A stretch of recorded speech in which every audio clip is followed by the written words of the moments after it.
close the night out right, panel at the table in that half-dead light. Miss Robin in the middle, calling every shot, directing and producing, till the story runs hot. 1-1 from the city, badge heavy on his chest, towing that law like a wicked chain, spitting facts, no rest. Crimes after dark, we close the night out right, tear through the lies till the wrong sounds like a fight.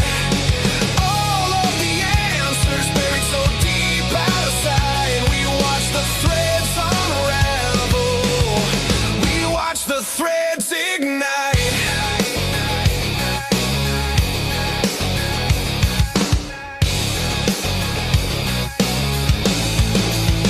JJ in the corner, state of the deep in his head, which lies to toss and which ones to keep instead. Dago from the cafe says forget about it, leans back, spins his thoughts like a blade cutting holes in the track. Lee at the front, head advocate, steady stare, every word like a warning, every silence a dare.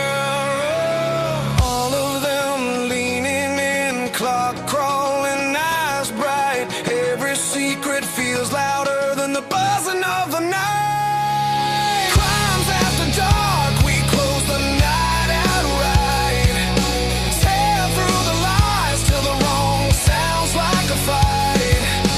All of the answers buried so deep out of sight. We watch the threads unravel, we watch the threads ignite.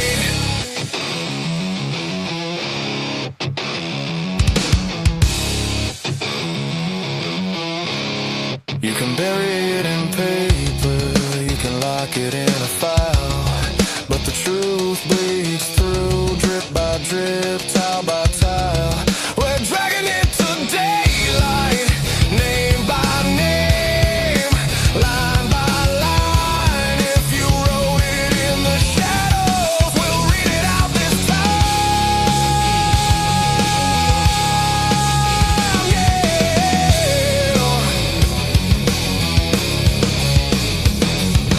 Crimes after dark, we close the night out right, tear through the lies till the wrong sounds like a fight. All of the answers buried so deep out of sight. We watch the threads unravel, we watch the threads ignite.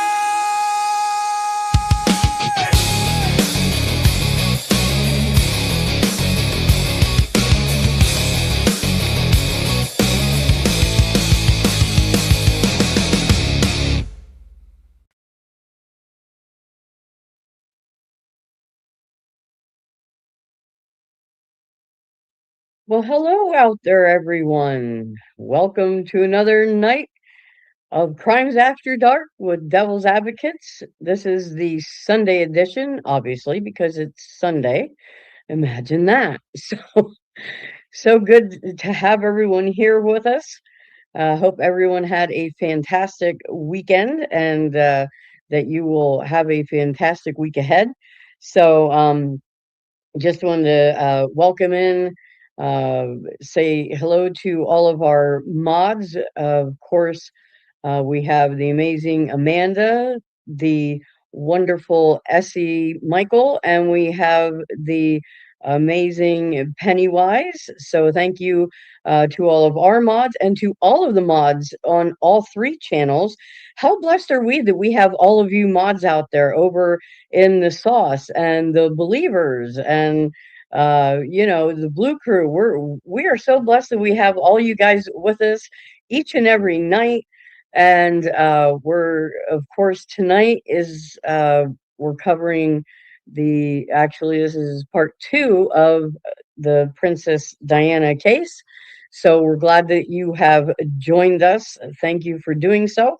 And I'm going to go ahead and start bringing up our panel on Sundays. For those who don't know, Lee takes the night off, and right now he especially is taking off Sunday because he is boots on the ground this week. He is going to, well, he's actually now there in Kentucky. Is he, informed everyone last night, and he's going to have a lot to report from there concerning Mickey Stein's case, as well as the Sabrina Adkins trial that's happening, starts on Tuesday. So he's going to have a lot of information. He will be here, as far as I know. He'll be here with us tomorrow evening, like normal. So, but for now, we're going to delve into Princess Diana's case tonight. So let me go ahead. I'm going to bring up Sir Dego to the stage. Hello there. How are Forget about you? forget about it. Good evening. Hello, and how are ya? I am well. It's good to see you as always. What's new in You your world today? nothing. I didn't get a chance to go do anything. The boss, my wife, had me busy all day long putting together some kind of a giant cabinet thingy, and then removing other things. It was a busy in her house day. I didn't get to do nothing, so I missed Hey, everybody that out there.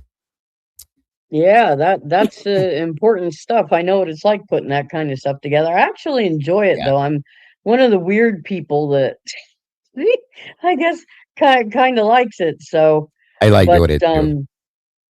yeah. So I don't know. I find something relaxing unless the instructions are like that awful that I can't make head nor tail out of what's happening. But It's and satisfying why to is be there always done with it. extra stuff? Why? What? Why is there always extra stuff left over? There always is. I have a drawer full of that stuff. Full of it. I think I probably have like 6 Allen wrenches, the cheapo, and I don't know why I keep them. With the screwdriver on the end. Yeah, I have about like Yeah, 5 or 6 of those too. yeah. So, Whoa. well, Yeah.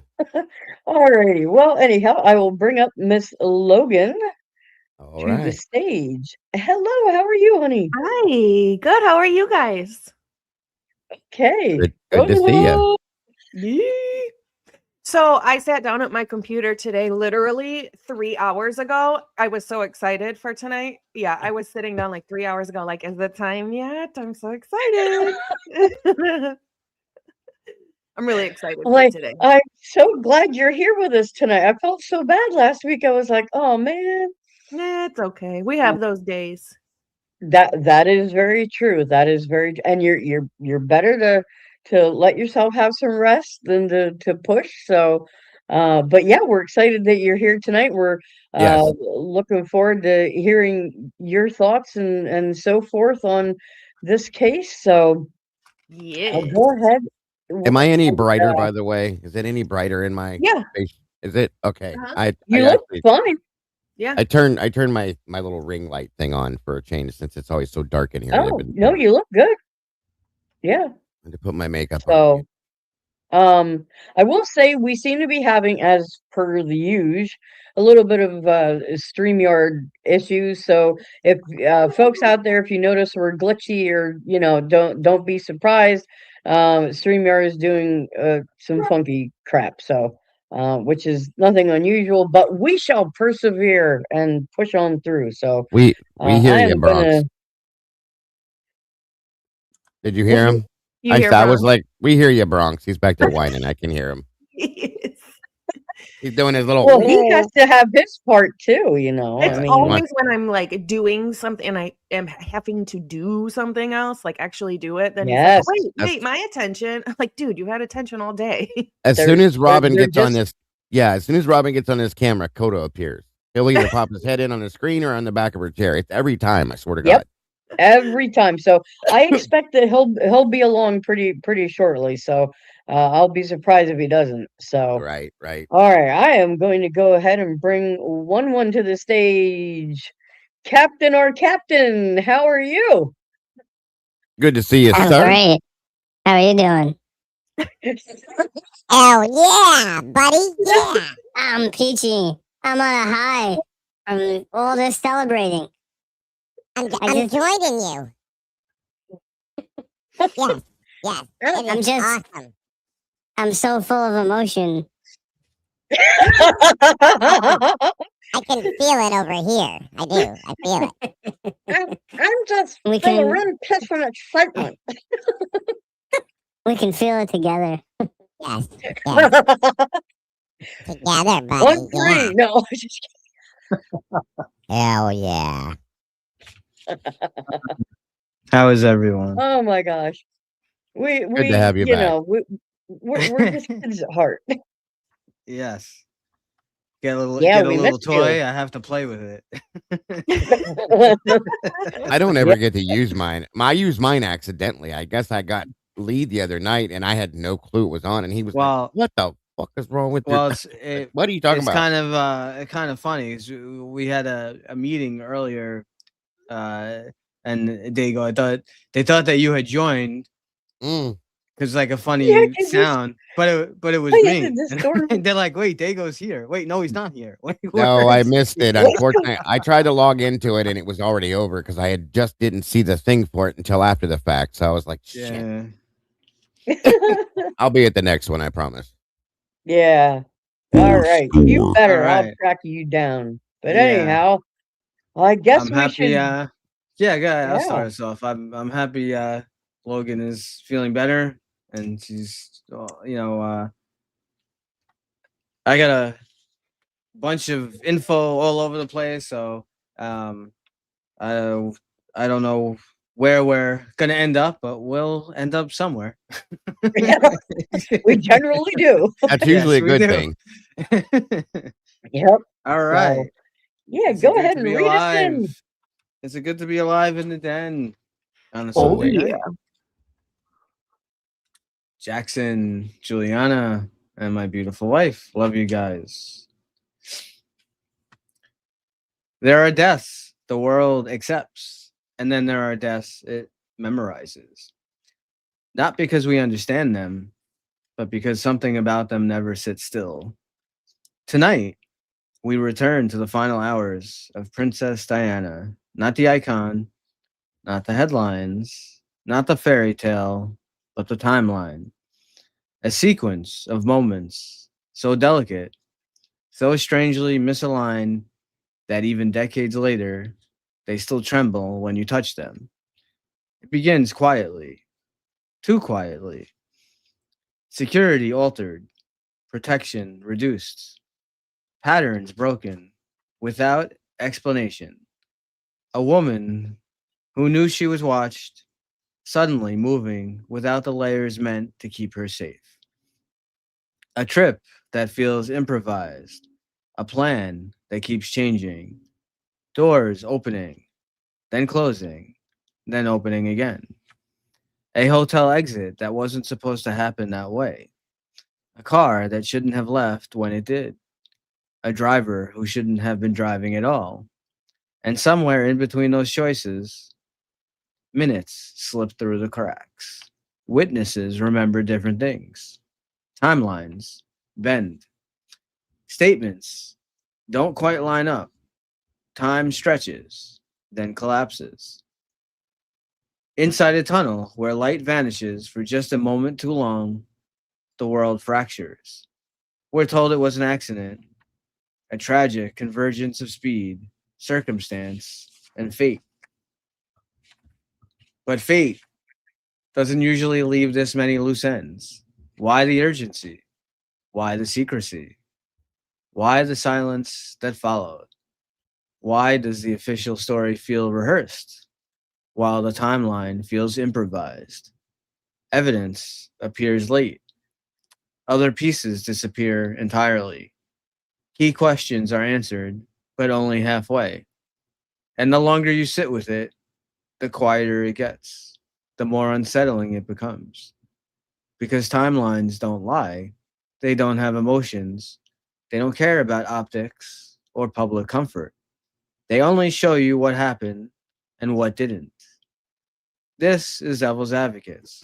We don't shout theories, we don't rush conclusions. We sit with the uncomfortable pauses. We listen to what the silence is trying to say. Tonight, we move minute by minute, choice by choice, through the night, the world insists is over, even though the questions never were. Lower your voice, slow your breathing. The timeline is still here, and it is still waiting. And with that, live from New York, it's Sunday night. All right. Good deal. We missed that. It's just not the same when you're not here for many reasons. And the no monologue, we're like, man, we don't have a monologue. Yes, it's such a huge staple to this show, and I love it. Good Yeah. job. Good job, buddy. Ever. There he goes again. I try. Oh my gosh, that's so funny. I So, because Logan wasn't able to be with us last week, we thought it would be nice to kind of get some of your thoughts and so forth about Sure. Diana's early years, and so we could start there, and then I think we were right up in somewhere in the midst of the courtship, I believe. Yeah. Is where I I think we just think got we were to the right. end. Right. the We were court- kind of like right around marriage and right around in there. We So talked a little bit about like the pregnancy and how she threw herself down the stairs and a few things, but it was mostly the early stuff and just Right. just the basic. She kind of her it's like she was meant to be a boy and she wasn't. And she felt that. That's how her view. That's her view. She, Right. what she grew up with. Right. That'd be a So good idea to okay. recap a little bit Yes. about her younger years Right. as we And get kicked this off. and I feel too, especially because we probably have some people who missed last week and might enjoy a little bit of a recap that way before we continue Yes. on. So Sure. yeah, because a lot of people, I don't think last week maybe had been as aware as they are this time around that we were covering the Diana case. So You are correct, man. but And okay, very they missed a ton of great pictures. We have some family. Yeah. We have some of Diana's family in here tonight too. I mean, Yeah. that's interesting. Molly's Oh. joining us. Oh, neat. Yeah. Oh, very good. Yeah. Yeah, I find that super interesting with her Very being cool. actually related. That is so cool. She's related have to the Spencer nobility. side. Yes. Yeah. So, I guess we'll just jump right into it then, Logan. So what, what are some of your impressions? So I have a couple of about 4 or 5 just comments I wanted to make, and we can talk about them too Sure. if you want or not. I just kind of wanted to put my Yeah. input on a few things. Yes. I wanted to touch quickly on Diana's eating disorder. I personally feel like a lot of times an eating disorder will start because they don't have control over much in their life, and that is one thing that they can control. So, Right. I feel like she had chaos in her childhood years, Mhm. but then she also went on to have chaos in her adult years as well. So I think that her eating disorder basically stemmed from that. That was one of the very few things she could control. And I think that's where that stemmed from, along with the low self-esteem and how she was treated and things like that. But a lot of it is control. Mhm.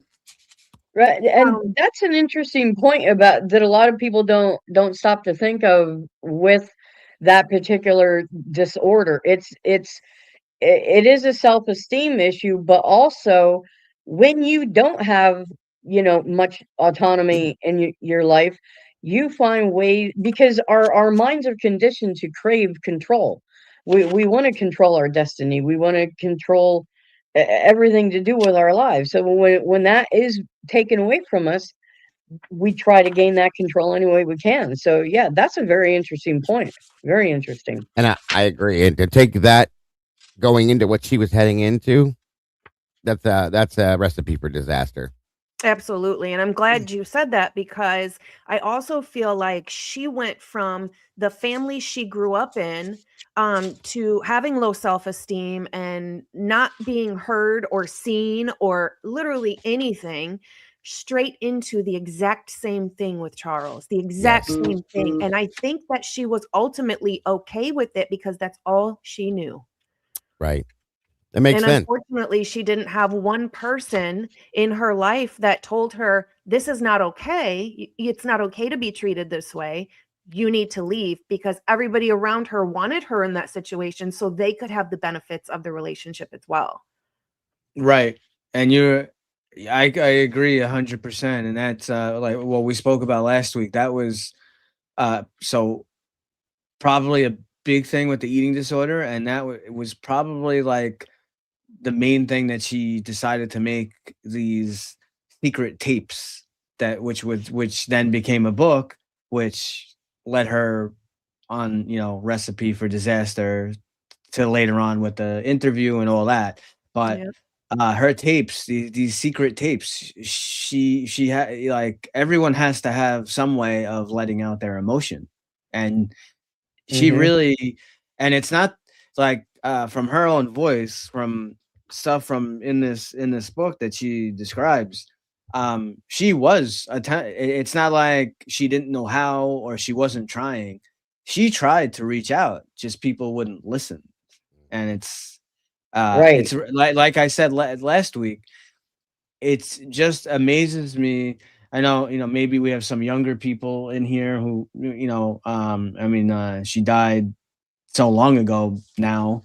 Um, for how good of a heart she had, and really, she didn't do stuff for a photo opportunity. She's one of the people in, I could say, like, if my opinion, she was legitimately just a good, a pure-hearted person that wanted to help children, wanted to help people who were sick, and it wasn't about the photo op or any of that. But She was yet, never looking for any personal gain, right? right, she wasn't looking for personal gain, but yet at the same time, she had such a tormented soul behind the scenes, which it's just insane. Yeah, she did have a tormented soul, and I think that that is what made her the people's princess ultimately, and that's what made her such an empath, because I think she didn't want any person around her to ever feel 1 ounce of the pain that she felt inside, Yeah. and That's a that good way to put showed. it. Which leads me actually into my next statement, was the issues with self-harm. I think sometimes not just her, but other people that self-harm do it because partially in their mind, it's like, oh, you can't see my pain. I can't even see my pain. So I'm going to do something where I can now physically see my pain. And that's how I'm going to try and work through it or get over it. As soon as I can physically see my pain, I can then move forward. And I think that might be part of why she did that. But also, obviously, a combination of everything that she went through in childhood and the beginning years with Charles as well. Good point. Very good point. I Yeah. then also think that Harry stepped out of the royal family because I think he saw how his mom was treated and then moved on and saw that that's how his wife was being treated. And he said, oh, heck no. I'm going to move her. He was her protector, and Diana didn't have that. So That's Harry Yeah. stepped out to protect his wife. that's And exactly what I said last week about Harry Mhm. oh, because okay. Yeah.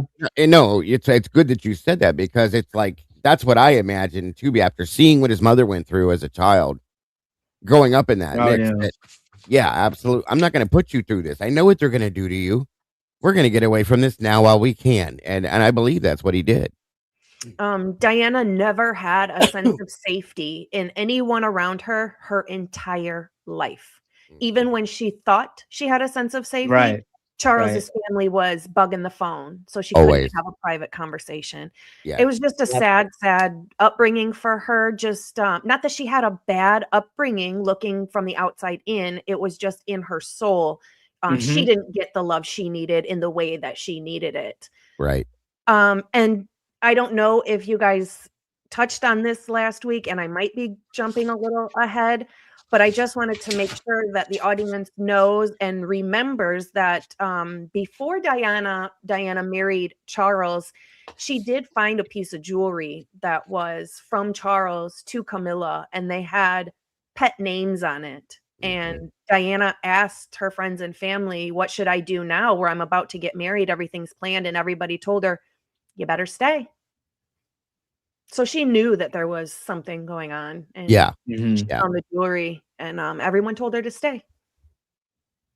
Well, Well, and and I'm I kind of surprised that they did. I mean, Yeah. unfortunately, unfortunately, I because it's almost like it was so far gone at that point that how do you break up with you the bingo. How do you break up with the king or the prince of England? Right. Like truly, Right. you know? And I think that yeah, they were telling her you better stay because the consequences of leaving this situation could be a million times worse than what you think you're going through now. And I agree with that. Like they can, Mhm. well, look what we're talking about. Yep. Look why we're here. You right, know what I mean? Yeah. So right, Yes. right. But yeah, I agree. She had no safety net. She didn't have that one person who, I mean, outside of her one sister, oh my gosh, her name Jane? Sarah, No, no, those the other no, one. the other Okay. one. I know who I can't think either of and Jane? who it was. Yeah, Jane. I think it was Jane. Jane. Jane. That she was probably maybe the only one that she could count on in any way, shape, or form, really. But what could her sister really do? That was the thing. She could talk to her sister and everything, and but her sister wasn't in a position at all to actually do anything to You help her. you can't stand So up she, against the royal family. You just can't. No. And I think she right, found that person with Dodie, as we're gonna get right, into that down the road, but then it Yeah. was too late. So yeah, excuse me. Yep. That's about all I had. But I agree. I think she did get to feel a sense of safety and true love with Dodie, but Yes, obviously we'll get into that. But yep, yeah. absolutely. that's all I had. I just wanted to comment on those Okay. things. Good No, point. Yeah. that was Good really stuff. really great. Yeah, Yeah. Good recap too. yeah, yeah. Very nice recap. It is So also interesting to me that with having body image issues and bulimia and issues with her self-esteem, it was interesting that she chose swimming and ballet as some of the things she loved and didn't have a problem wearing a swimming suit or a Right. ballet outfit and things like that. I found that very interesting. I agree, and I think it's because she felt different doing that, Logan. Like yeah, as she okay, we all know if you guys know anything about I'm lucky enough to have my wife and her degrees and all the psychological things I can worry to ask her about. I'll always know going to her, but when you have like self-image issues and sometimes like the swimming and the ballet stuff are probably things she did to make her feel more human or feel better about herself. So in turn, when she goes into that mode, she doesn't see herself the way that she was seeing herself is what I'm trying to say. So, Yeah, I think um, it put her in an element of she Yeah. was not even thinking of other people or right. time or no, places or herself. It was just something she got to get lost in, and She that's when Yeah. she It was an felt escape. comfortable. Yep. Yeah. bingo. It was an Same. escape. yeah, That's how my music is for me. When I get into writing lyrics or going and playing music, I just completely separate from the world. And yep, I don't care what's going on. I just do Yep. what I do, and then I come back to it when I'm done. 100%. That's how piano yep, is for me, so I get it. Yes. yeah, yep. Same way with my writing, and so yeah, it's and it's just those brief moments sometimes that can carry people through, the hard things that we deal Yeah. with. Agreed. And that was obviously, I found it such a shame that when she was a teenager and had that skiing accident that, Mm, she, not that she was ever going to really dance competitively because they kept telling her she was too tall, but it still did impede that to some extent, and that was a shame. But she was definitely talented in a lot of ways that maybe a lot of people didn't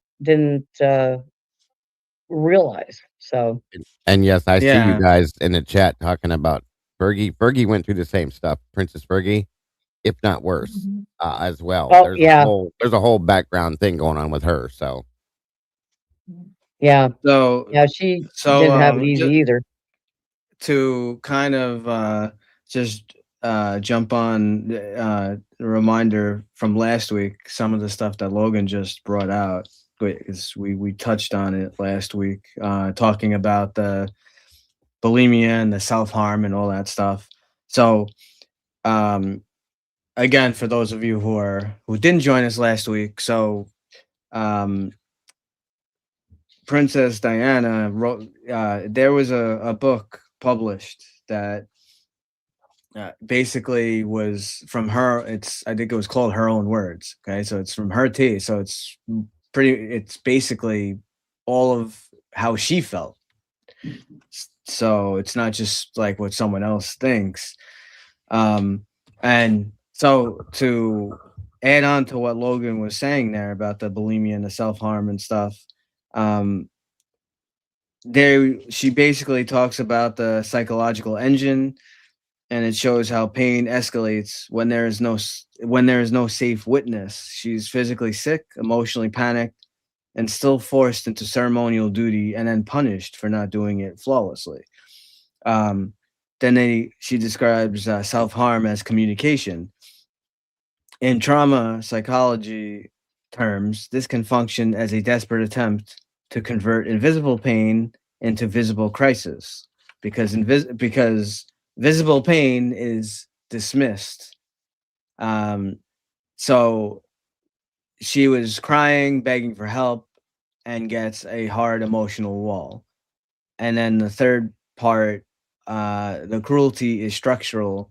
The most devastating part isn't just a one argument, it's the expectation that she must keep sitting at the table, keep smiling, keep duty intact while her body collapses. yeah, I have an interview that she did um about it kind of gets it's a little bit further ahead Yeah. when she has William, so on and so forth, but she talks in this interview about postpartum depression and the stuff Logan brought up too, and she talks about the self-harm and how hard it was while she was pregnant with William, so on and so forth. I mean, we can get into that once we get to that if you guys want, or we can go into that. Whatever you want to do, I have that, by the way, just so you know. Okay, all right, Yeah. excellent. Yeah, And one of the big things about what you're saying, you guys, is that with when it was realized that she had these issues, she went in for treatment for these things, right? But there was absolutely zero community support because of it, because you're not supposed to have issues like that Right. Exactly. when you belong to the royal family. So Right. nobody acknowledges it, guys, which is pretty pathetic to me, if you ask me. But Oh, you're muted.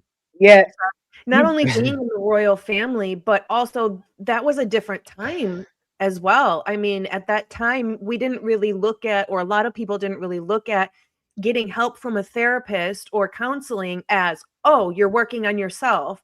Before, it was more like, oh, you have issues. yes, very right. much. Right. And it's interesting that you mentioned that, as I think one of the big things about her, this in her own words, this tapes and book that came out, she was trying to say that it's okay to not be perfect, like because no one is, people have issues, people have problems, and just because you're some famous person or you're in the royal family or whatever, we all have issues. So Sure. But like you're saying back then, I mean, it was considered weakness if you couldn't yeah. handle anything. And I mean, and that, from the whole history of the monarchy. That's the way it's always been, and not just with the monarchy, but with all the kinds of nobility and you didn't, because otherwise you could be ostracized, you could be, locked away somewhere, and so Yeah. yeah, it was just very sad that she wasn't able to get the kind of help that she really truly needed to help her through the kind of postpartum depression and things like that she was going through. Yep, Yeah. absolutely. Yeah. When she gave that interview through the BBC, which we can't play it here, but I can read it word for word what the interview was. It's written. Mhm. It was in 1995. It was very interesting. And it's very sad too to realize, like, even looking back in 95, um, you know, people are dealing with like what we just covered, 94, Kurt Cobain's death. Okay. I was 18 years or 19 years old. And then she dies. I was 20 years old. I didn't look at this like, I was young still. So it was like, oh, Princess Diana died. As I got older, I realized, because we were still young, I'm still like freaking out about Kurt Cobain dying as compared to, the princess in England, which was, and I'm not saying one's more important than the other, guys. Don't get me wrong, but I didn't focus in on it as much and realize how serious like some of the things were in her life until I read about a lot of this stuff as I got older, is what I was trying to say. Sorry, I kind of went off there for a minute. My apologies. But definitely very crazy. Hmm. I always thought for some reason Diana passed in 94, but it wasn't. It was 97. No. It's so strange. 97. Yeah. Yep. Kurt died in Yeah. 94. Maybe that's what I'm thinking. Yeah, definitely. Yeah. Yeah, one is definitely more high profile than the other, but they're both very just as important as the other. Oh yeah. Yep. That's for sure. So, um, you said you have that interview there, Dago. I do. I can read it. It's with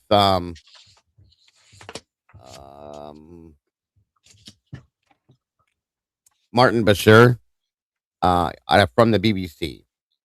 Okay. And they brought it back when it hit 20 years that she had passed, and they pulled the interview back out, and they reproduced it, put it back out to the world to see. And there's a whole bunch of controversy with that too. Yes, Right? yeah. Yeah. And it says that in the interview, Diana spoke candidly about her experience with postpartum depression and self-injury. She was honest and reflective, and even though us commoners can't fathom the unique pressures of royal living, her struggles as a new mother are surprisingly relatable. Um, so this is the hard part about reading these. So I'm going to have to go back and forth as I am both people. Bashir said, how did the rest of the royal family react when they learned that the child that you were having was going to be a boy? Diana says, well, everybody was thrilled to bits. It had been quite a difficult pregnancy. I hadn't been very well, very, very well throughout it. So by the time William arrived, it was a great relief because it was all peaceful again, and I was well for a time. For a time. This is, or I'm sorry, then I was unwell with postnatal depression, she called it, which no one ever discusses. Postnatal depression, you have to read about it afterwards, and it in itself was a bit of a difficult time. You'd wake up in the morning feeling that you didn't want to get out of bed. You felt misunderstood, and just very, very low in yourself. So she was already dealing with self-confidence issues, got pregnant, and that we all know what that does at times, to the woman's body, to her mental health, her emotional health, things like that. So she's dealing with Right. this already. Then she goes into this and kind of like compounds it, Yeah. Excuse me. Sorry.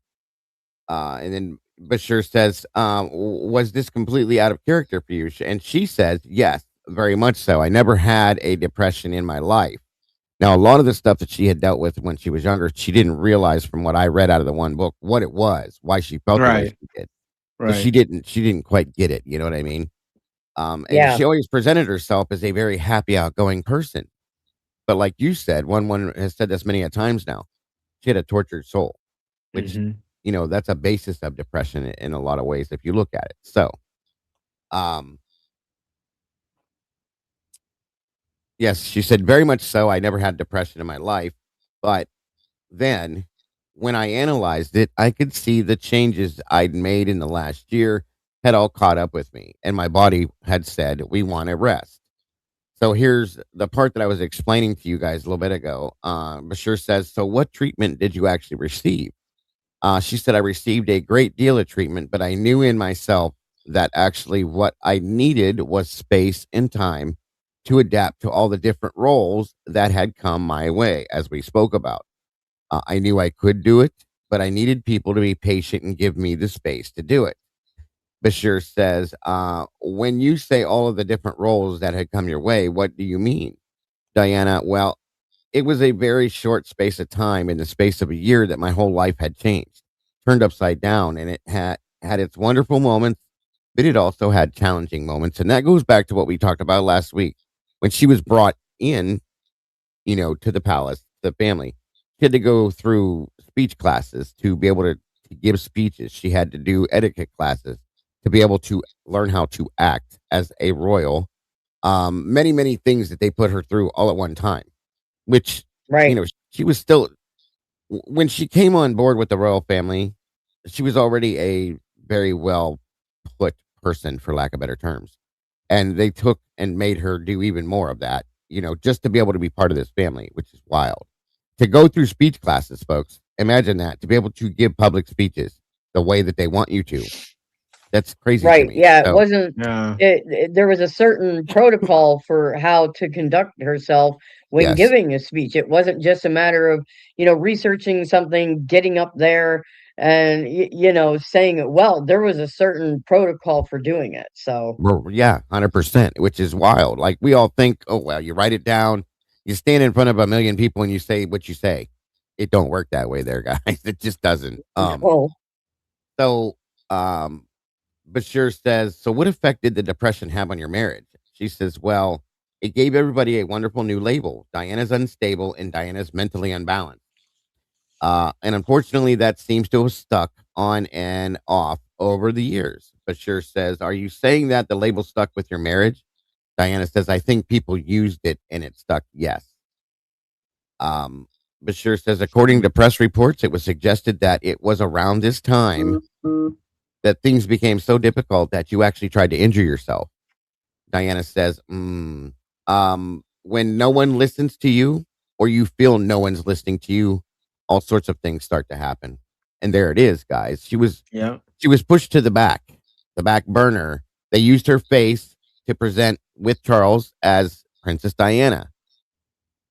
And we talked about it last week. Speaking out was nothing. No, Mhm. you don't do that unless you're told to do that. Period. So, Right. Right. um, for instance, you have so much pain inside yourself that you try and hurt yourself on the outside because people you want on the outside because you want help, but it's the wrong help you're asking for. People see it as crying wolf or attention seeking, and they think because you're in the media all the time, you've got enough attention, inverted commas, you know. Um, but I was actually crying out because I wanted to get better in order to go forward and continue my duty and role as wife, mother, princess of Wales. So yes, I did inflict upon myself and I didn't like myself. I was ashamed because I couldn't cope with the pressure. Bashir says, what did you actually do?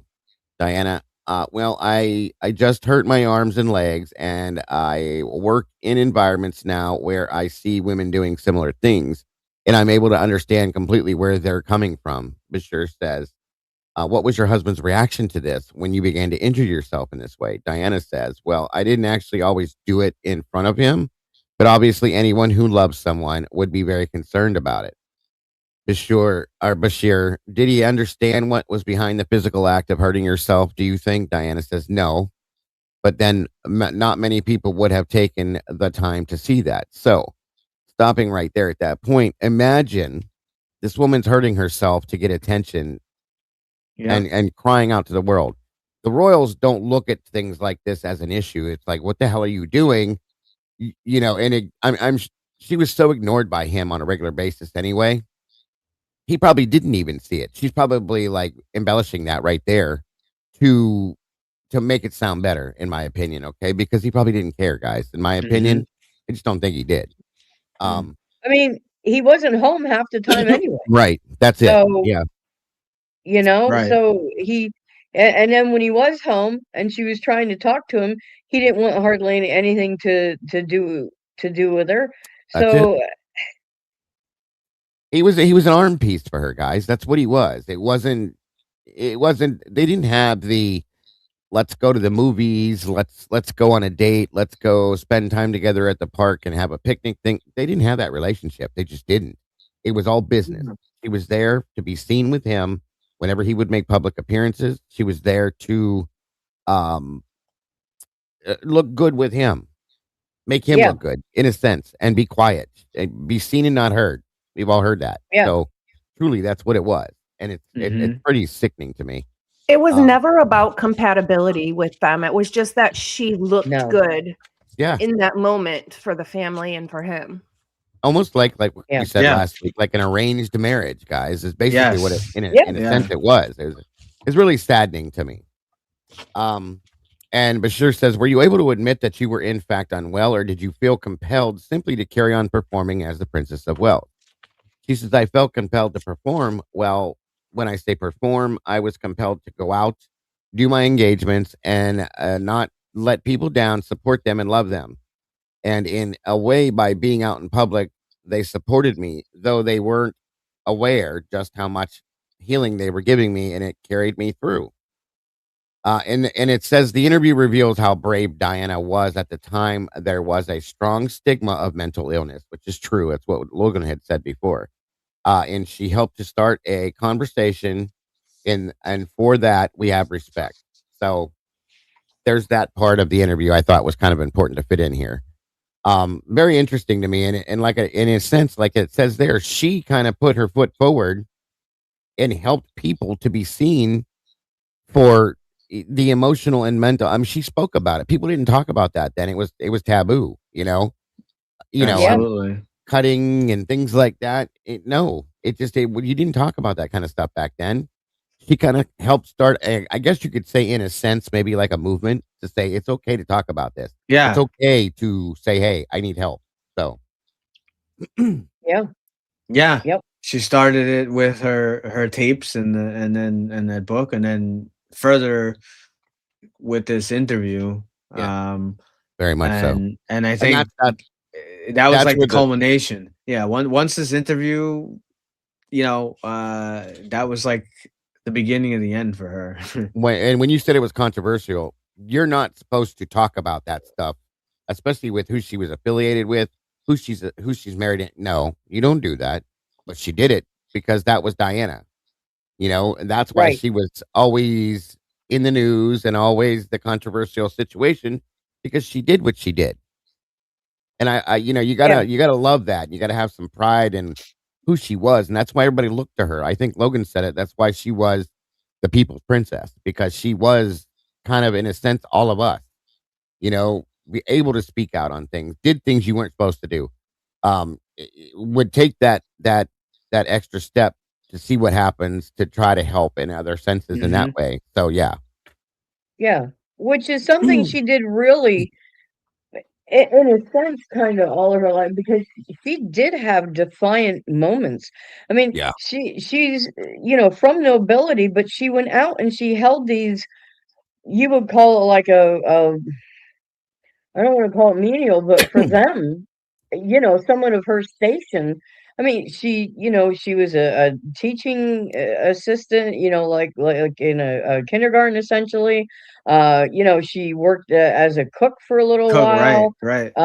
She was a nanny. I mean, she did a lot of things that someone like her really wasn't supposed to Yeah, be she worked. doing. She volunteered at know? the psychiatric hospital, guys. That was a big Right. one when I found that out. Like, that's a big deal. So It was Right. more like servant positions, yeah, Right. Yes. helping Thank you. others and Yeah. helping the public. Yeah. Yeah. Which again, which is, to me, is such a crazy thing about her story. Like, she's in these positions of always like trying to help people, but couldn't get help Mhm. herself. It's like, But Yeah. I think that's how it works a lot of the times, and that's a lot of the times how you know that somebody has such an empath soul is because they maybe went through something in their childhood, some sort of yeah, trauma, and they don't want anybody else to feel how they alone, and that's why they go into servant type positions. Yeah. Right. And Yeah. it takes a tremendous person to be able to do that, you know? Yeah. They found a letter from her that she had written to herself, kind of a, I guess you would call it like a diary log of mhm, some sort, in some right. senses.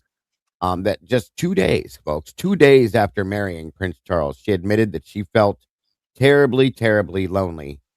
Um, that's horrifying to think about when you move into a new situation with a husband and you're starting a brand new life, and 2 days in, you feel completely alone. It's very sad to me. Yeah.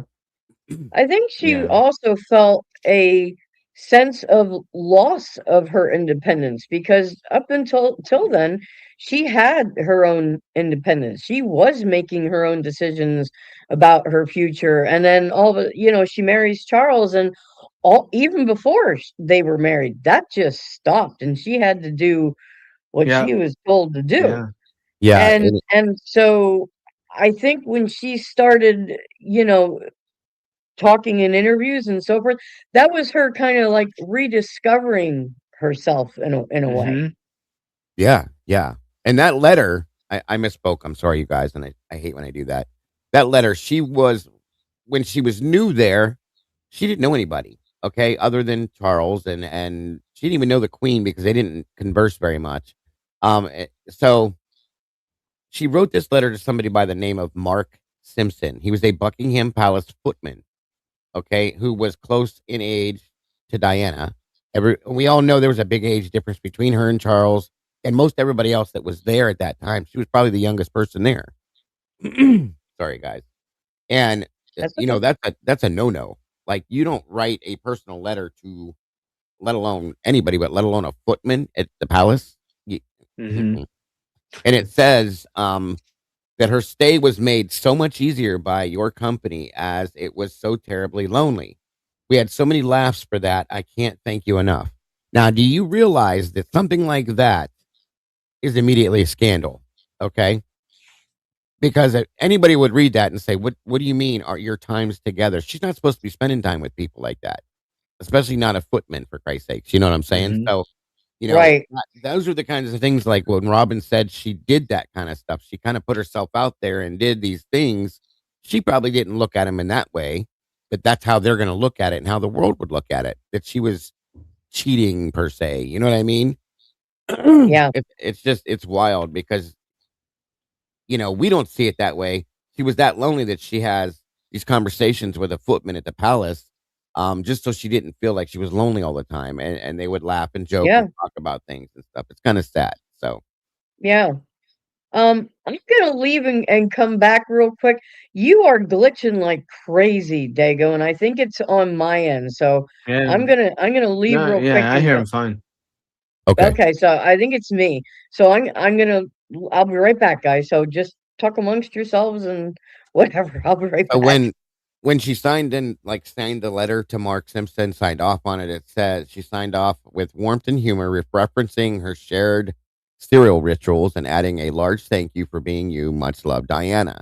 So they would sit and eat bowls of cereal, have conversations, and just have human conversation, which is something she wasn't supposed to be doing, and things that you just can't do. You can't just put yourself out there when you're royal.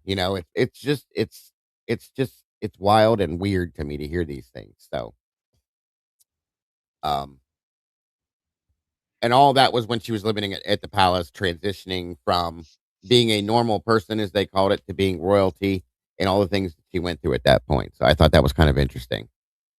Um, Back to you guys. Yeah, that is interesting. I think part of it, in my mind, the way I picture it, is what she went through in her childhood with her family and not feeling like she was belonging is exactly what she stepped into with Charles and the royal family as well. So, although Yeah, she didn't want that, um, that in a sense, unfortunately, was comfortable to her. So she was used to it and knew how to carry herself and act or react or not react or whatever, especially in the public eye. Yeah. Absolutely. Is that better, Robin? So far, yes. There you go. All right. Welcome back, Robin. Rose from the floor. So, okay. Where were we when I left? I just explained. yeah. I just finished explaining that whole letter and all that stuff.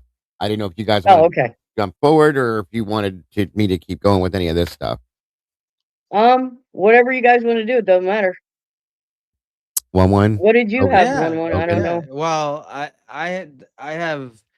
have a ton of stuff, but a lot of stuff I have we may not, and that we might not get to, and that's fine. I have stuff about the inquest from 2007, and then I have a whole bunch of stuff from the kind of the investigation they did with the 14 experts in 2025. Oh, okay. All right. So And we're not then I there yet. also Okay. and then I also have a whole bunch of stuff on the actual the timeline of events, when she died and all that. So Yeah, I have stuff. I'm a little ahead, but that's fine. We can keep Okay, talking about that's this okay. stuff. That's Well, I have That's I okay. have more I can keep going to build yeah. up to Keep that going. point if Yeah, you that's want. fine. Yeah, go right ahead. Logan, do you have Yeah, it's anything good to add stuff. into this point at this point, Logan, or no? No, I think I've said everything or touched on Okay. everything I wanted to so far. So Okay. once they got married, okay, things started to progress, and I'm gonna jump to, I think it was by 1986. Okay. Excuse me. As we all know, we've seen her in multiple appearances. Their lives started to get more and more further apart, I guess you could say. And by 1986, both Charles and Diana, okay, because we have to look at both sides of this, began having extramarital affairs. Okay, and again, Yep. that goes back to Diana's being lonely. Charles always doing what he always did. He was never home. He was always here, there, and everywhere.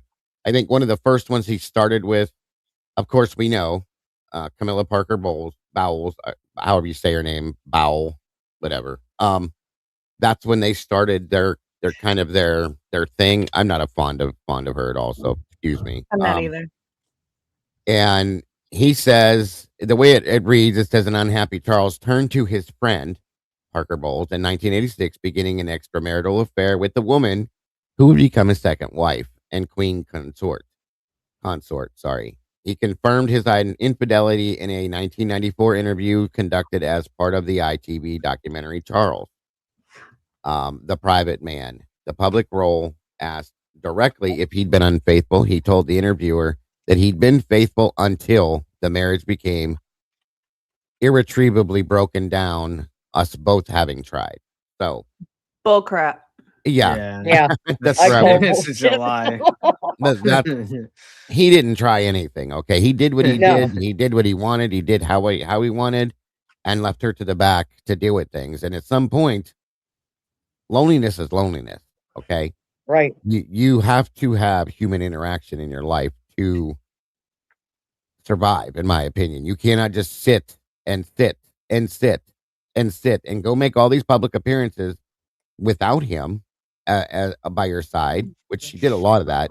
I think we saw more of her alone doing different things in a public eye than we saw them together ever, if I can remember correctly. So there's Right. a lot of that. And when we did see them together, we always heard at least a dig or two that he would say to her Yes. in front of the world, which how embarrassing. Although I do want to make a point that being unfaithful is not okay on either No. side. I don't care No. how lonely you are. It's still not okay, not for her, not for him. But could you have imagined what would have happened to her had she just left and been by herself? She would have been in so much danger. Yes. I'm almost glad in a sense that she did get with Dodie. So she had some sort of safety around Something. her, to be honest. Right. And it Yeah. sounded like she got some love from him. So I'm glad she felt that before she passed. I didn't mean to that step Yeah. too far ahead though. No, you're absolutely right, Logan. I said that earlier. Like, it's good that she finally had that compatibility and that camaraderie, or I'm not looking for the right or saying the right word, but you know what I mean. Companion. Companionship. Thank you, Robin. With somebody Yep. that showed her Yeah. actual love, that gave her the Yeah. feeling of this is how important you actually truly are. You know what I mean? That put her on the pedestal she deserved to be on, in my opinion. So And Yeah. his I family, agree. Dodie's family even treated her like she Yeah. was the most special thing, like a daughter. Dodie's dad even spoke of her and called her his daughter. yes, yep, Yeah. absolutely. And Yep. there's other Yep. things that wrapped around that too, which is very interesting. I mean, and we'll get again that comes down the road with with his father and all that. It's crazy. Yeah. But she made a statement more than once. She made the statement that there were three of us in this marriage, so it was a bit crowded. Diana said, speaking of Camilla and Charles Yeah. spent all these all this time together in public as friends. Everybody in the world knew exactly what the hell was going on in the background, though. People aren't Yep. stupid. And here's Diana having to sit over here to the side of this, and everybody's looking at her like, really? This is okay? What's she gonna say? There's nothing she could say about it. She's not allowed. She's not allowed to speak up. She's not allowed to say, you know, that's my husband. You need to leave him alone. You need to go away. That doesn't work that way in that type of an atmosphere. You know what I mean? So very Yeah. sadly, she just had to sit and take Yeah. it. And that's Well, unbelievable. she did fight back a few times though. I mean, Oh yeah. Yeah. in a very kind of classy way. I mean, Esther was just saying to me about, it reminded me about the revenge dress. Yeah. She Yes. the up to the thigh and very low neckline and and that was one way. Another was when she showed Princess Charles up. They were she played piano that day when he couldn't play it was I think it was a cello he was trying to Yeah. play, and she just sits down at the piano and just rattles off a song, and so she got in trouble for that, and Yeah. for Yeah. wearing her hair up and back the one day, Mhm. and so she did get in her little digs Yes. once in a while, and in very subtle, like, I didn't know she wasn't supposed, like, till recently I didn't know you weren't supposed to wear your hair up or whatever, but And and who she could blame her? I mean, right. That's the only way she could get anything in about, that's her way yeah, of saying, you know what? Okay, fine. Here you go. You know what I mean? So that's the yeah, only way she could do anything. And you got to love that. You got to love and respect that, because it proves that, she knows what's being done to her. But at the same time, she mhm, would do those things, and then she would have to go home to the palace. She'd have to be reprimanded because the queen was constantly telling you can't do that. You can't do this. You have to be this way. You have to be that way. You blah, blah, blah, that kind of stuff. And she was like, yeah, okay, so be it. And right on to the next thing. So, yeah, also in '86, she had started to have her own affairs in the tapes that were Yeah. featured in Diana, which is what one was talking about. Mhm. In her own words, she talks about her feelings for a person in the palace environment. And it makes me wonder if it was that Mark Simpson, because they got pretty close at a period of time. Widely believed to be her bodyguard, which I remember that rumor back in the day. Barry Manicky. I don't remember the name, but I remember the rumor. And that mhm, came from the Oprah Daily. I think it was a statement that was put out from there. And Diana said that she'd be quite happy to give all this up and just go off and live with him, meaning her bodyguard. And he kept saying that he thought it was a good idea. Manicky died in a motorbike accident in May of '87. Oh, what a surprise. Geez, yeah, that sounds so familiar. It yeah, couldn't have been the royal family. This is Yeah. what happens, you guys, no, and this is real shit. yeah, It's unbelievable, and very conveniently, these statements are made. Poof, he's gone. And don't tell me that it didn't come from the other direction, because we all know. We all know. Yeah. So, I don't know if you guys want to cover anything else more within their relationship over the period of years that they were married, or what you guys have with that. because what I have jumps from that forward to when they start to divorce and all that kind of stuff. I Yeah. just want to make sure that people know that aren't so big into this story or the royal family that Charles really like did everything he could to just knock her down all the time with his words, with his actions, with Yep. everything. And I think she just got sick of being humiliated all the time. Yeah. Yeah. Yeah, absolutely. And Yeah. again, who could really blame her? And for someone who did show a lot of early independence, and as she matured, and you know, she was rediscovering that independence, and she was just getting fed up, and she probably also thought, I don't want my boys thinking that this is how they should treat their future spouses.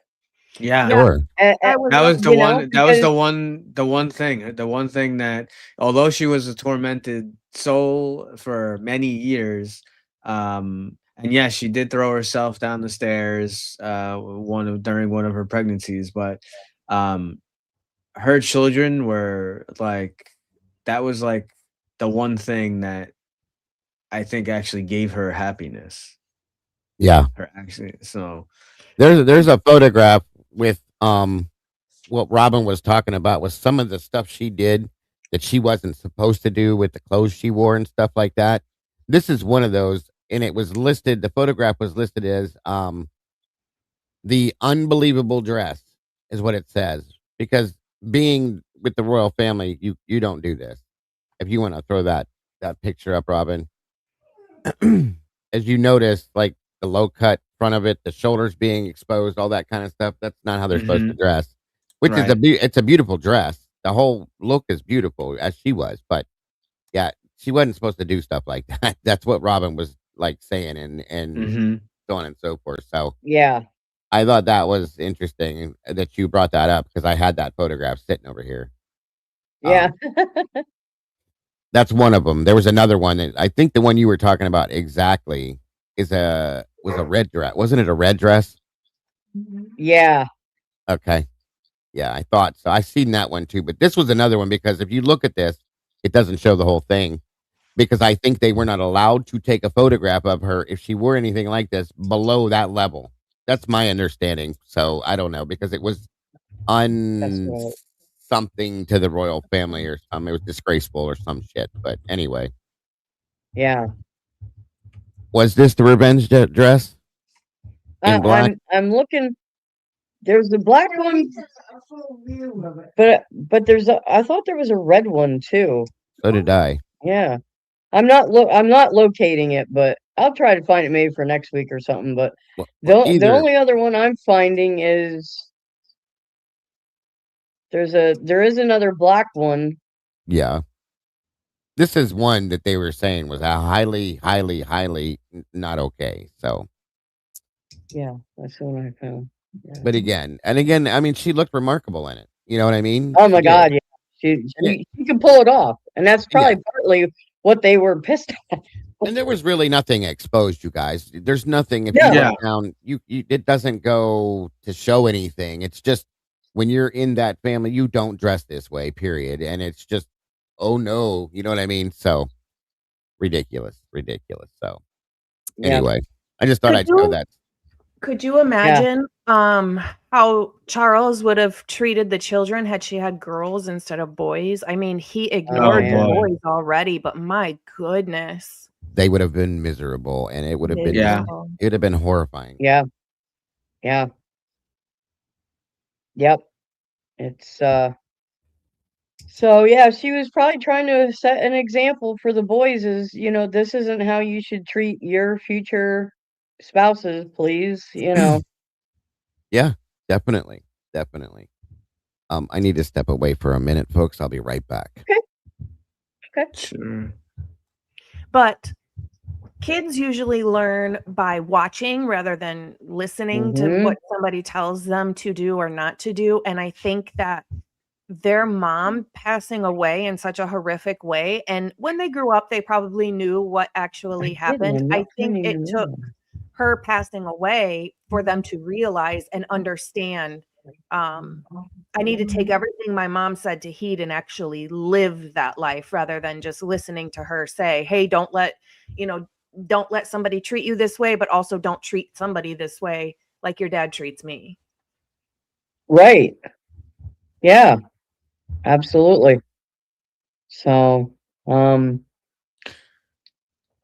just looking through here a So moment. thank you, So Thomas you Stark. Thomas Stark says, why did she marry Charles? He's such a creep, and she was so young and beautiful. Thank you for the $5. I personally think she married Charles because she was used to being treated the way that he treated her. She didn't have anybody in her corner to guide her or tell her not to do that, number one. But also the people she did have around her thought that it would be great because they would get benefits from that relationship. Also, she didn't know any better. She never saw any better to know better. That's my opinion. Well, but I agree with that a lot. And the thing was, though, she was, according to her employer at the time, she was genuinely excited at first.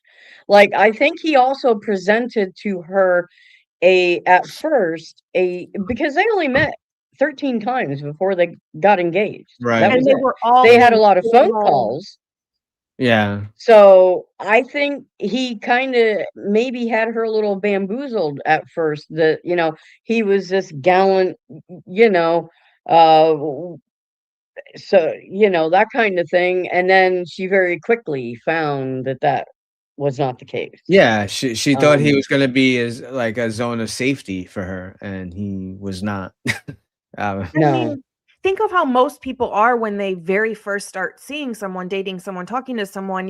Everybody only shows what they want the other person to see at first. And they didn't even have enough right. time for her to see his true colors before they got married, basically. No. And that's right. I Yeah. mean, she said that they would have these like long phone conversations, and then she may not hear from him for days. So, it was like whenever it suited him, and she didn't have a whole lot of dating experience, so she may have thought, okay, that's the way it is. And I said last week, I wonder if her sister ever thought, wow, I'm glad that didn't end up being me, because she dated him before Diana did. So, she might have thought, but at the time, Diana thought she was kind of like getting one over on her sister. Like, she was like, the prince chose me, but he didn't, but not you, or, so there maybe a sibling rivalry kind of played a part there. I don't know.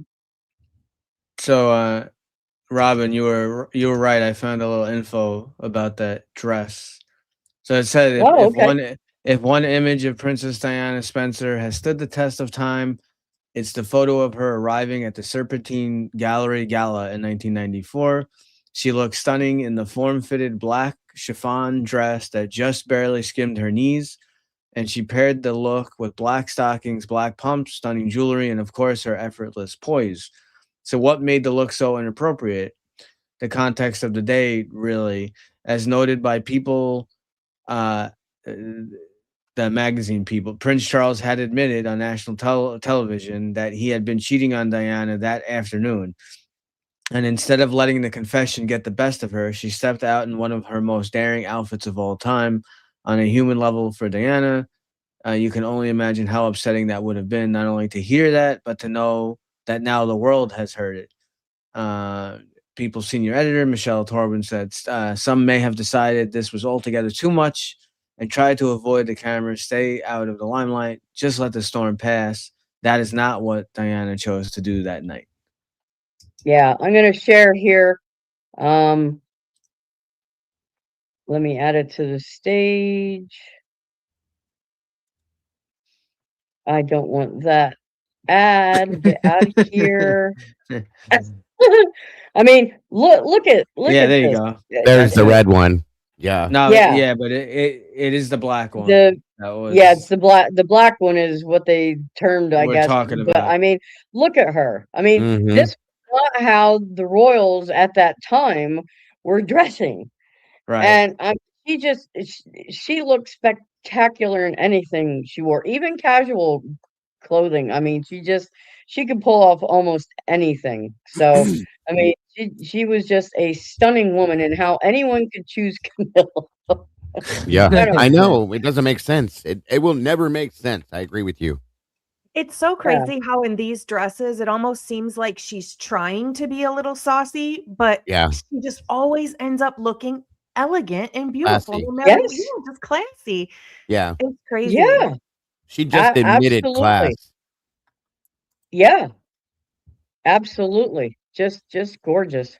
Yeah, that was So, those were definitely her, because that white one I remember being referred to as the Maryland dress, because it was Marilyn mhm. Monroe had one just like that too.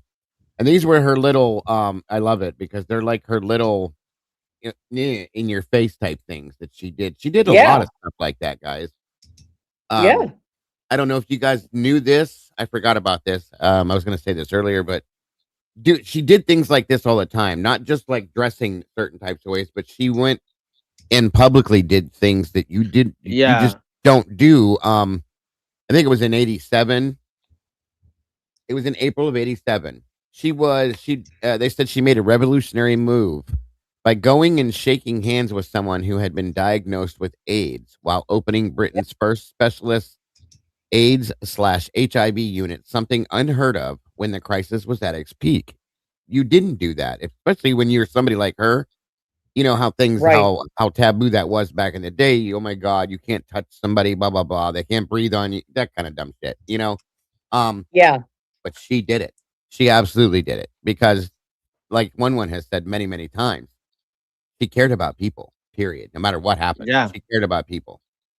yeah, Um, and she said her statement was HIV does not make people dangerous to know. She told waiting reporters, according to the Daily Mail, surprise, you can shake their hands and give them a hug. Heaven knows that they need it. Absolutely. And I love that. She decided, because she's, like we said earlier, she did many, many things that were controversial, but they were like the first of many. Like, she was the Yeah. first to do these things, if you know what I'm trying to say. Like, she made the mark and pushed it so that these things were able to happen. I'll just put it that way. She yeah, decided to clear the misinformation with her hands-on visits to AIDS wards, and again was pegged as rebellious, as we all know. And that was the media that did that to her. Every time. but it makes you wonder,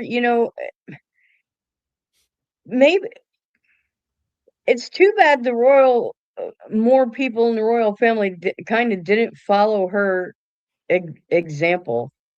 Um, Agreed. like Right. to me, I she got was a another one to trendsetter show her. in a lot of ways. Yeah, there we go. Yeah, So I got yeah. So this was 1995. To the Serpentine Gallery galas and parties really saw some of the best Princess Diana outfits, and this number she chose to wear in 1995 broke so many royal protocol rules it's hard to know where to start. The Yes. dress itself was a gorgeous powder blue, featured a plunging halter neckline, a short hemline, and a squared off backless silhouette. She carried a small silver clutch and topped off the dazzling look with drop down earrings and a delicate bracelet. So what's all the fuss? Well, the dress was very inappropriate by royal standards. Let's dive in. The skirt was far too short to conform to royal protocol. Yep. Necklines in the royal family almost always cover the shoulders and are never plunging. So there's two more rules broken right there. To top it off, Diana was not wearing pantyhose, a staple royal dress tradition that is still followed by the royal women to this day. Do you guys remember when uh, Princess Diana attended, I think it was one of Harry's like school, whatever it is, where they participate in games and stuff outside, like end of the year activity type things, and they told her, you can absolutely not participate. Not only can you not participate, but don't you dare get in one of those potato sacks and do a potato sack race. And she was like, what? this is my child. I'm playing with my son. Like, and she She did. did it. She said, F you. Yep, I'm Yep. doing it. Yep. And they were just appalled by it. It's great Absolutely. that she did that kind of stuff, because those are the things that, you know, I'm certain have stuck with her boys, you know. Yeah. I'm reading through all of this stuff, guys, and her attire and her dress, the way she dressed was a huge deal for them. I mean, really big Yeah. deal in many, many, many aspects. It says as she was always seen as a style icon because everything she wore, even the stuff that wasn't revealing and no, still was beautiful. You know what I mean? Yeah. It didn't necessarily stop the royal family or the tabloids from scrutinizing her, which is going back to what we've always said was no matter what she did, she could never do right in their eyes. It was always, no, you're wrong with this, and no, you can't do that. No, you can't be your own self. You can't be your own person. Very sadly, is what it was. Um, it says even her, whether it was wearing strapless dresses, a sheer skirt, or even just her engagement ring, judged by some as too opulent. Some of Diana's most beloved outfits were often seen as controversial, even wearing, I remember that one time. I remember seeing that photograph. Wearing a Philadelphia Eagles jacket was pegged as too different from royal protocol, while the Princess of Wales was ready to mimic the modern times and contemporary styles of the moment. Many thought she should be more traditional. It's kind of sad. Yeah. Yeah. Here's one of her I don't and know. wearing Princess Diana was the first person to make biker shorts cool, but her look broke a lot of rules. Yeah. Wasn't she like going to the gym or something? Yes. So Yeah.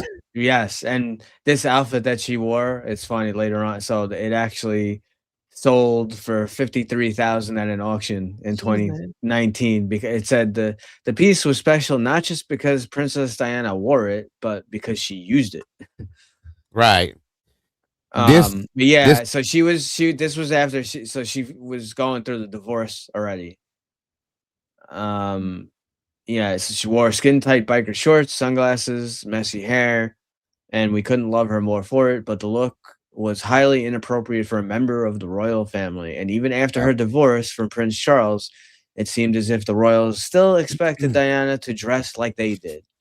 But that, of Yeah. course, is not what she did. This picture I threw back here. This is what she was expected to wear on a regular basis, folks. And it's really pathetic. If you look at it, it looks like it's from like the 1600s. But that's how she was supposed to dress. Oh, Like this that. one? Yeah. Yeah. You see that this whatever the hell that is goes all the way Yeah. up here. Yeah. Nothing's exposed. That's not her. Yeah, that's not her at all. Not even close. It's kind of No. sad. So, but that's what she was expected to look like. Period. And I'm like, are you kidding me? And look at her face. Her face is killing me. Yeah. She's like, are you kidding? I know it's not why she's making a face, but it's funny because it's like, yeah, I know I look ridiculous. You know what I mean? Her facial expression and body language there, usually when people tuck their chin down it's to protect their neck because they feel like not in the right spot. They don't feel safe. They don't. Yeah. So you can tell Comfortable. right there. Yeah, they don't she feel doesn't- comfortable. Mhm. Good point. Very good point.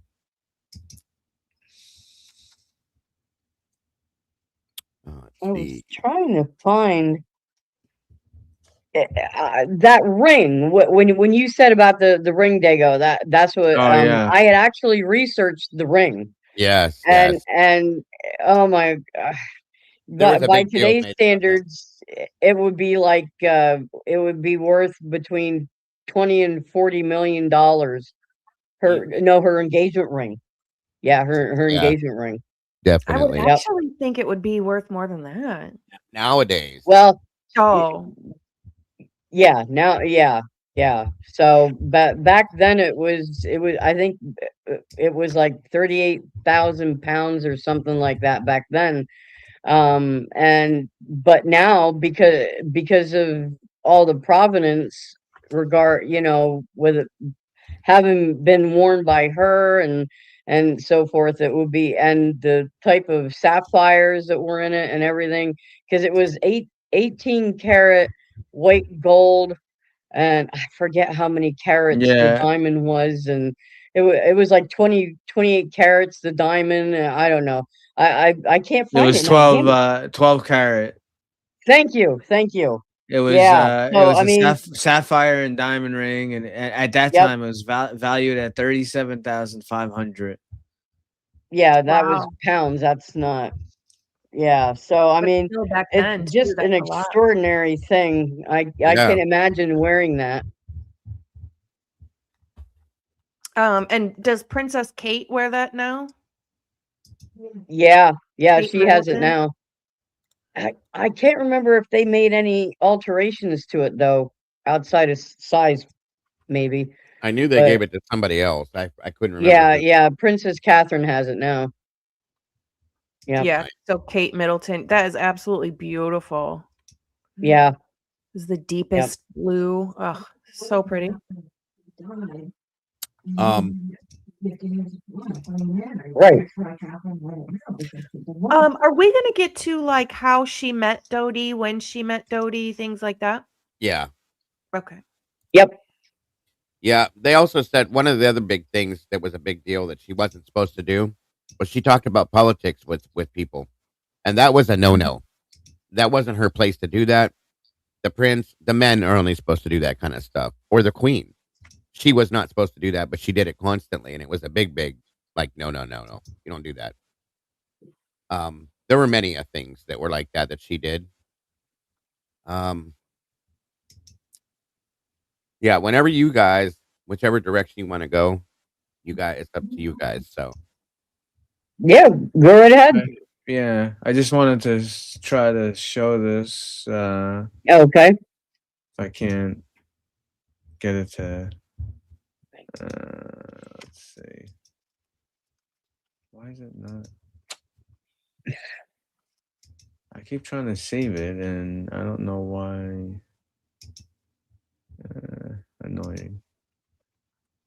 I was trying to show a picture of her ring. Yeah, I don't know why I couldn't locate it. But oh, Lee's in the Yeah. chat. Is he? Yeah. Oops. Look at these beautiful people. I feel like we're the Brady Bunch, you know. When you're looking at yourself in StreamYard, it's like, you know, how they did that on the opener and everything for that show. Yeah. How's DA? I hope you got some rest today after all his traveling. and a lot of people, with what Logan had just asked, a lot of people think that she didn't even know who Dodie was until like way later. She knew Dodie way back in like 1986. They had met, I believe it was at some kind of one of those games they had over there at some point that she had to show up to. But that's when they first met, Oh, back in 1986. I didn't know that. Yeah, Yeah. yeah. She was married to Charles. Oh, it was a polo match. That's it. I don't know why I can't remember those things. And yeah, way back in 1986, and it was kind of like they were instantly like drawn to each other, even back then. But they knew that this is a no, we can't do this kind of stuff. So they were just friends, for all those years. So, Wow. and she knew, they both knew too, but she mostly knew that anything she did was completely scrutinized. Was always going to be caught by the tabloids, this and that. So she was very, very careful to not make things look a certain type of way, and they did it anyway.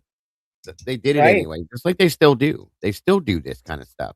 The tabloids then, like the National Enquirer and the Star and Sun and all that stuff, is basically what we have on the internet now. Yeah. Right. Yeah, we used to call them the slime sheets. Yeah, that's what they are. That's what Back they then, are. that's what we used to call them, was the slime sheets. Yeah, because that's pretty much all they had in them. But everyone ate, always ate up everything that came out as gospel, you know. Not everyone, but a lot of people. So Yeah, and another big deal with this too, and it was the media is still disgusting, just as disgusting then as they are now. Now that I see mhm. this stuff, they were constantly grossly obsessed with getting topless photos of Diana because I guess she would do a lot of like it's a thing over there. The way it was reading, a topless sunbathing and things like that, you know, which we do here Yeah. too. I know for a fact, but um, they would go try and catch her while she's sunbathing, and then they would get the photos and they'd plaster them everywhere to try to shame her for being topless because she's in the royal family. Yeah. Leave her Right. alone, for Christ's sakes. You know what I mean? Right. That's just disgusting. Thank you, Bianca, for the when gifted. We have a brand new turtle. It's ARWD4H. Thank you so much, sweetie. We appreciate you. Very nice. Congrats. Yep. Nice. Ah, they said they made a big deal and said that she didn't promise to obey. I think we all know that at this point. When she No, married right. Charles, She did not. She did not say that. yeah, No. it says in royal wedding vows, it's typical for the woman to say the line that they promised to obey. Their husbands, in what world? Diana had the same idea as us and decided to leave that out of her vows. Thank God. It Yeah. had been a tradition in royal weddings, including Queen Elizabeth II, to say the phrase. It was one of the earliest signs that Diana was willing to buck tradition, but sorry. But as with everything else she did, the inconsequential decision only heightened the scrutiny on the young princess. I think that's hilarious. Good for you.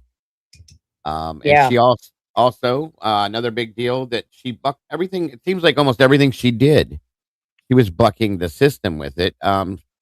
Royal protocol dictates that the mother of the child is supposed to name the children after someone that is already in the royal bloodline, dating back to the 1400s. But Diana didn't want that. She wanted to name her babies herself. She compromised and let Charles name their middle names after the late relatives of his, which I think, again, everything she did, she was trying to buck the system, and you got to love her for it, you know? Yeah. Not Look at only that did, ring. That is gorgeous. yeah, Yeah. that's insane. It's crazy. Absolutely. Beautiful. Insane. Beautiful. Yeah. What is that called again? Well, like, what's the whole story behind the gems and stuff? It's a sapphire. It's a sapphire. Yeah. Blue Right. sapphire. And is that something that had been in the family for a long time? It's a 12 karat sapphire engagement ring that broke royal tradition, it says. Gotcha. Prince Charles presented Lady Diana Spencer with a collection of rings to choose from prior to his proposal. She chose a sapphire and diamond ring out of a Gerard catalog, breaking with tradition. While the royal family loved sapphires, Diana broke the mold because her ring was not custom made for her.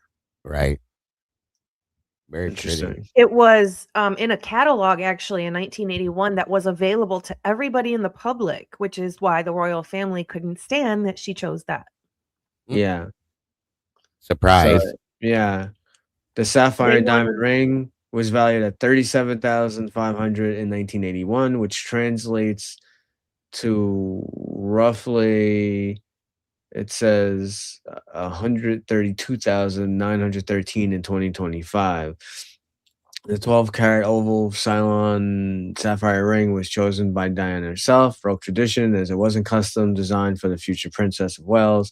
In fact, Diana chose her own engagement ring out of a catalog and has gone to become one of the most iconic royal jewelry pieces of all time. Yeah. Interesting. I think that was just another way of her saying, look, like to the public, look, guys, I'm not like them. I'm like you. Right. That's a good way to put it. Yeah. Like, I don't need all this extravagant stuff. I picked my ring from a dang catalog that you can too. And that's the like it's surprising to see that it's a sapphire and not a diamond. You know what I mean? You would expect Mhm. in the Well, royal family it yeah, would be a monstrous sized diamond or something, right? right. Yeah. I mean, I And think I got a. Let me see. the Another, Ceylon sapphires are the most rare sapphire there are. And they do I know from working in a jewelry store, they actually those types of sapphires typically come from like Sri Lanka and places like that. We don't really have them naturally occurring too much here in the States. They mainly come, they're imported from other countries. So that type of sapphire, and that says something about her, that that's the kind of stone that she chose, yeah, because she was one of a kind. So she wanted a one of a kind ring. makes perfect sense. She did everything that way. Again, like I said, she used a non-traditional names. She wanted to name her children herself. Not only did she break protocol with her baby's names, she also gave birth outside the palace. You're not supposed to do that when you're in the royal family. You're supposed to have your children inside the palace, I believe, with a midwife, and she just no. Um, and she actually did it in a hospital, to be exact. The media and the royals deemed her as a rebel for doing so, despite her being adamantly open about the fact that she wanted her boys to have a normal life. Folks, there it is. Yep. Yeah. Very, very sad. Very sad that that's what you have to call it. You have to call it a normal life.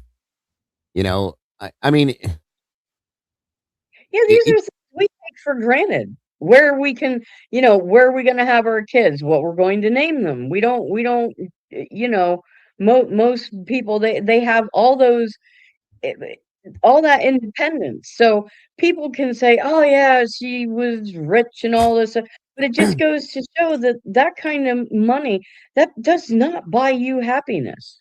no, no. I mean, no, not even close. And that's something I think people have known for years. You know, people are like, "Oh my God, if I was able to live in Buckingham Palace and live that life, I would do it. I'd have everything." Sure, you could have all these things, but you don't get to be you. Okay, you're being somebody else Right. doing all those things that they want you to be, not you. And you can't just do whatever you want, when you want, how you want. And that's the sad part. Right.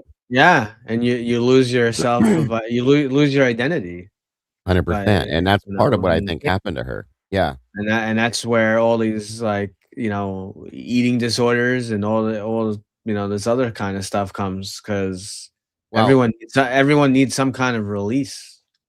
yeah. And it's crazy because she really like took charge with her children. Okay, she like bucked them constantly, no matter what they said. She still did what she wanted with her children. She made it known that her children, um, she wanted them to have a normal life, despite being British royalty. Instead of letting her children be raised, remember the stuff we were talking about before with the etiquette sessions and Right. all the nannies you're supposed to have, and you're supposed to step back and let the Right. nannies take care. She was hands on, actively hands on with her kids. Um, you would think that nobody would have an issue with that, as they were saying in this, but the media called her so many times saying that she was controlling or overbearing. She just, and that's not what it was. She just wanted to be the mother to her children. She didn't want somebody else being a mother to them while she was off doing whatever, like what went on with Charles and all of them. They didn't have that. Right. Queen Elizabeth didn't do that. They had nannies. You weren't supposed to Right. be an active mom. It's ridiculous. I love the Yeah. fact that even, in front of people, Diana wasn't fake to her children in front of, she was doing No. interviews and stuff like that. She would say, "Harry, sit the heck down and shut the heck up." I She was always loved real. that about her, Yeah, yeah. she was very real. Yeah. She even traveled with them when she had to go do the things she had to do. She would dropped and picked them up from school, talked them different things, and played with them. And they went to regular schools. They were supposed to be going to a specific school because of who they were, and that didn't happen either. Mm-mm. Everything she could do, she did. She did. Yeah. To get out of that. Remember what was it you, Logan, that brought up the potato sack race thing? Mhm. Mm-hmm. Um, 1 minute Yeah. here. I got that photograph here too. You want Yeah, to and throw she that went up to there? amusement parks with them. Yeah, I saw a picture of them on it. We used to call it here at Jogga Lake the log ride, where they were sitting Yeah. in. Yeah, right. But this Yep. here is at one of their school functions. Um, what the hell was it called? It was something we did here too. It was like a sports day, wasn't it, or Yeah, at the something? end of the year, when I was in elementary school, I can't remember what they called it, but We used we to would call have it field day. field day. Bingo. Field Thank day, you. Field There yeah. you day. go. Yeah, I threw that picture backstage if you guys want to throw that up there, and it's her running in the middle of the race. Like that's not acceptable. Yeah, I There love she it. is, right there. I think that's great. She was 100% real, folks, and you gotta love her for that. Truly and honestly. Yep. They know the nannies will go. They'll be at the school with the kids. They'll do this. No, she said no. These are my Yep. children. This is what I do, and this is what I will do, and I love it. I do. Yeah. Um, I forgot I had Yep. all this where I had all this stuff. So, anything you guys want to add to any of this? Oh, somebody says she actually No. won that race. I didn't know that. Yeah, Oh, Yeah, so cool. that is cool. that's what it said at the bottom Very on the cool. thing. That's really cool.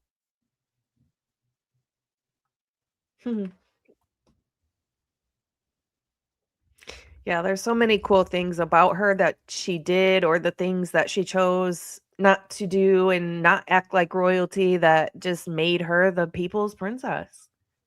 Yeah. Yes, very much so. It's just a shame that this that it happened right when she was.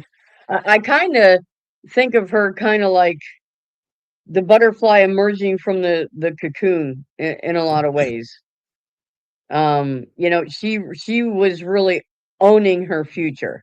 At 36, she was just, and then yeah, Absolutely. I mean, it shows if we step back just a little bit, Charles was never around, as you guys said. Okay, it was alleged that his affairs began even before he married Diana. They were Mhm. oh like yeah, engaged to be married.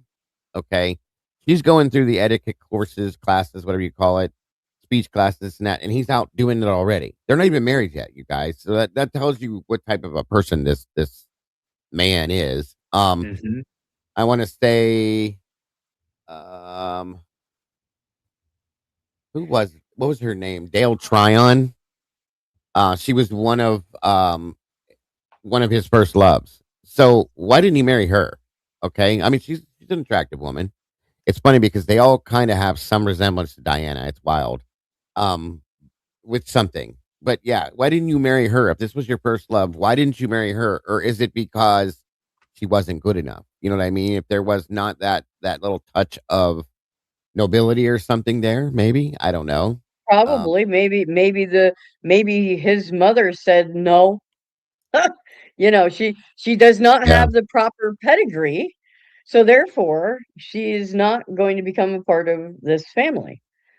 So, and he was actually I didn't even realize that he had dated Camilla in the 70s, the early 70s. Before this even happened, he was dating Camilla way back then, and mhm. he cheated on Camilla with this Dale Tryon. So Well, and Camilla's that's obviously not very the smart. thing. The men are expected to cheat. What Yeah. what was it? His Mm. father actually said to him, how did that something about it's expected that after 5 years, give it 5 years, and then you can have a mistress or whatever you want. So it's expected, and maybe back then the women were like, yes, please go, leave me alone. Like I'm doing my duty by bearing children Right. for you, but other than that, I do not love you. I don't want to be with you, and many of them had their own affairs. So, I mean, you know, it wasn't just the men, but uh, you know, the so many of the marriages were just that. They were convenience marriages. This guy was And so goofy looking too with them ears and this. And it had to be about who he was. I mean, he was dating at one oh point. yeah. I'm reading here that the Dale Kanga Tyron, an Australian designer whom Charles reconnected with through her husband, Anthony Tryon. Third Baron Tryon, Charles and Dale reportedly first met at a school dance in Melbourne. Dale moved to the UK in 72 to launch her fashion career, which is when he started having an affair with her. And then the following year, she married Anthony. So he was seeing her and Camilla and broke up with them temporarily to marry Diana. And then went right back to it with Camilla. And I guess Dale locked down with her husband finally, I guess. Mm. It's just like you don't expect people like this is stuff we do over here. You know what I'm saying? Yeah. And we're not even this bad, but this guy was all over the damn place. Yeah. Wow. Where That's are you crazy. taking us next? Do you have another step into her life that you want to take us Yes, through? sir. Please. Well, I mean, I have stuff on the crime scene, which I don't think we're gonna really get to tonight. No. Guys, No, keep not in mind today. we have a couple more episodes of Princess Yeah. Diana still, so this Yeah. is not the end. You'll have to tune in next week. Yep. So, I don't know, maybe this is a good place to leave off then for tonight then. So we don't go into the next subject and kind of have to quit. Yeah, So, because I got a lot. Yeah, I I have a get it. lot of stuff. Okay. All right. So, why don't we do that? Oh wow. And we'll go around the horn here. And so let's go Logan, Jago, 1-1, and now I guess I will close this out. So Thank you, everybody, for showing up tonight. I am so glad I could make it for the second episode of Princess Diana, but keep in mind, we still have a third and probably a fourth because I know the Yeah. episode's going to be pretty long. So thank you, everybody, for joining us. Thank you for the gifted. Thank you, mods. Thank you, everybody else, for joining. You guys are the ones who make the show for sure. It is not us. It is you. So thank you for always tuning in. Do something nice for yourself today. Be kind, but more importantly, be kind to your animals. Bye, guys.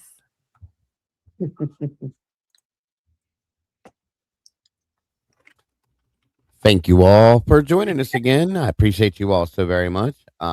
It is always a great conversation. This definitely is interesting. I promise you guys it gets way, way more interesting coming up soon. We're just trying to fill the space in there between this and that and make sure that you guys know everything as always.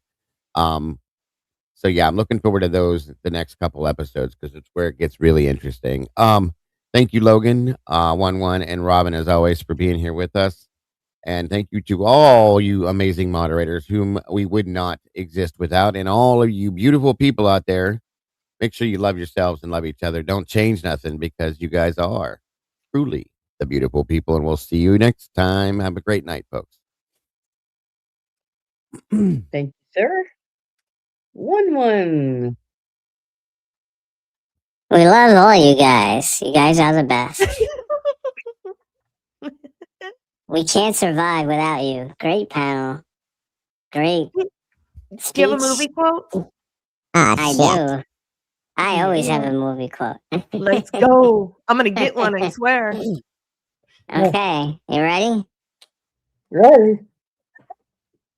It's gotta be fast because Dago needs like a 30-second handicap. Hey, Doc, we better back up. We don't have enough road to get up to 88. Roads? Where we're going, we don't need roads. Back to the Future. No. Dumb and Dumber. Oh, damn. Damn you, Dago. No, I'm never gonna get it. It's okay. I waited a few minutes to see if anybody would say it, but I haven't seen that movie in years, so Uh, I tried to wait, guys. Sorry. I'm not a Oh, movie that's person. okay. I'll be shocked if I ever get one. That's one of my favorite movies, though. So you got to give me a break on that one. I'm a Ah, documentary there you go. person. Just Well, guys, thank you so much for coming out. As always, you know, eh, these nights are always so special for us, and just having you guys tune in means the world to us. And we certainly hope that you'll come back next week for part 3. Like Diego said, this is, just going to get more and more interesting. It's always important to go back to the beginning and get the history behind the people that we're talking about, especially in these uh, retrospective cases where so many years have passed, and there's a lot of things that you may have either forgotten or never knew in the first place. So it's always interesting to revisit, the early years of especially someone like Diana. So, but and no matter whether you're here with us live or you're watching on the replay crew, we, appreciate each and every one of you so much. And we will be back at our regular time tomorrow night. DA's planning on being with us. So 6 p.m. Pacific Standard Time, and of course 9 p.m. Eastern. So, we'll be here for more fun and games, and I'm sure we'll be talking all kinds of cases from Idaho 4 to the Kentucky case, which is what DA is doing this week. He's boots on the ground this week a lot. So I'm sure he will have some fascinating information for us with that case. So make sure you come back tomorrow night to tune in. And I hope you all have a wonderful rest of the night. Take care, guys. have a great night. Have a good night, guys. Adios.